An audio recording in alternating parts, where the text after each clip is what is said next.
नमस्कार, AB classes में आप सभी का स्वागत है। आज हम जीव विज्ञान के एक नए अध्याय वर्गीकरण की शुरुआत करेंगे। विभिन्न जीवों को अलग अलग समूहों में बांटने की प्रक्रिया वर्गीकरण कहलाता है। अरस्तु ने जीवों को उनके आवास के आधार पर वर्गीकृत किया, जैसे स्थल पर रहने वाले जीव, जल में रहने वाले जीव, वायु में रहने वाले जीव इत्यादि। वर्गीकरण का वैज्ञानिक आधार जॉन रे के द्वारा दिया गया, जिन्होंने जाति शब्द दिया। दो जगत की अवधारणा लिनियस के द्वारा पादप और जंतु। लिनियस को ही वर्गीकरण का पिता कहा गया। तीन जगत की अवधारणा हैकल के द्वारा, उन्होंने बताया जंतु, पादप तथा प्रोटिस्टा के बारे में। चार जगत की अवधारणा कॉपलैंड के द्वारा, उन्होंने जंतु, पादप, प्रोटिस्टा तथा मोनेरा के बारे में बताया। पांच जगत की अवधारणा विट टेगर के द्वारा, जिन्होंने जंतु, पादप, प्रोटिस्टा तथा फंजाई के बारे में बताया।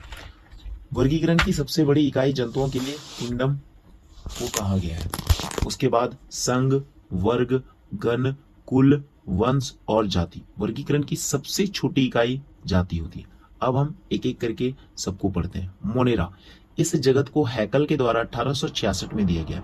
इसमें छोटे सामान्य सूक्ष्म जीव आते हैं। इस जगत में एक कोशिकीय जीव आते हैं, जिनमें झिल्ली से घिरे केंद्र का अभाव होता है। इनमें स्वपोषण तथा परपोषण होता है। इनमें अलैंगिक जनन पाया जाता है, जैसे द्विखंडन, बीजाणु जनन इत्यादि, और ये सब यूबैक्टीरिया, साइनोबैक्टीरिया में पाए जाते हैं।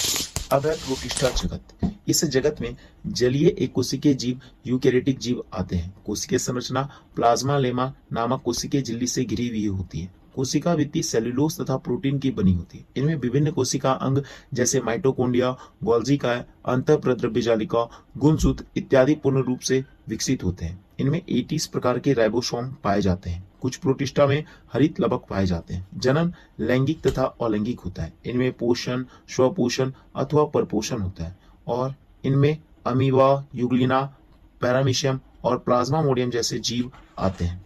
अब हम पढ़ेंगे पादप कवक जगत के बारे में। कवकों का सामान्यतः यूकेरियोटिक जीवों का समूह कहलाता है। इनमें पोषण, परपोषण पाया जाता है। इसके आधार पर ये तीन प्रकार के होते हैं: मृतपोषी, परजीवी और सहजीवी।